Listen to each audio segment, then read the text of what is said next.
अहमदाबाद में सरदार वल्लभ भाई पटेल इंटरनेशनल हवाई अड्डे के पास हुए एयर इंडिया विमान हादसे में गुजरात के पूर्व मुख्यमंत्री विजय रूपाणी का 12 जून 2025 को निधन हो गया।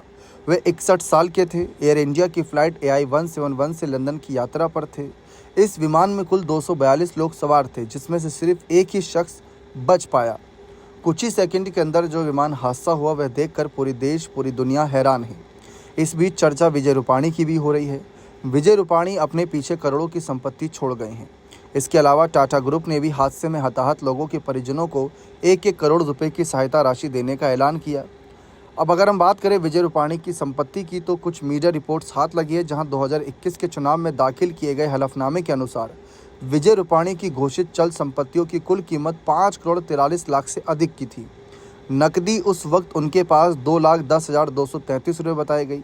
बैंक में जमा राशि टोटल 74,93,158 रुपये। शेयर और म्यूचुअल फंड करीब 3 करोड़ 96,96,412 रुपये। अगर उनके आभूषण की बात करें तो उसकी कीमत करीब 17,94,672 रुपये। बीमा पॉलिसी 16,56,122 रुपये।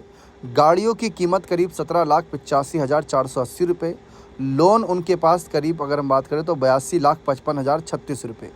विजय रूपाणी के पास कुल 3 करोड़ रुपए मूल्य की अचल संपत्तियां थी, जिसमें राजकोट की गैर कृषि भूमि 1,41,76,000 रुपये कीमत उसकी, आवास की कीमत 2 करोड़ 3,31,000 रुपये, वाणिज्यिक संपत्ति कीमत यहाँ पर करीब अगर हम बात करें तो 21 लाख से अधिक तक की यहाँ पर बताई गई थी।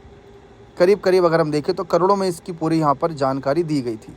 चुनावी हलफनामे के अनुसार विजय रूपाणी पर 83 लाख रुपए की देनदारी थी, जो उन्होंने परिवार के सदस्यों और नज़दीकी सहयोगियों से उधार ली थी। ये कर्ज अंजलिबेन रूपाणी और विपिन भाई जैसे परिचितों से लिए गए थे। वर्ष 2017 और 2022 में दिए गए चुनावी हलफनामे से पता चलता है कि रूपाणी और उनकी पत्नी अंजलिबेन की संयुक्त कुल संपत्ति लगभग 9 करोड़ 21 लाख से अधिक की थी। पत्नी की चल संपत्ति की बात करें तो लगभग 50 लाख रुपए, पत्नी की अचल संपत्ति की बात करें तो लगभग 1 करोड़ रुपए बताई गई थी। यह संपत्ति राजकोट और अहमदाबाद की प्रमुख लोकेशनों में थी, जिनकी बाजार दरें लगातार बढ़ती रहीं।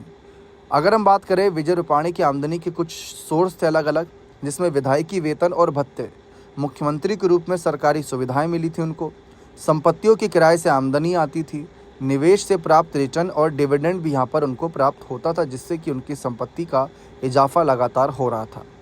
लेकिन इस पूरी घटना के बाद कई सवाल खड़े हैं, और ये भी जैसा कि यहाँ पर हमने जोड़ा कि एयर इंडिया फ़्लाइट का जो विमान हादसा हुआ, फिर उसके बाद 1-1 करोड़ रुपए के मुआवजे की बात और की गई।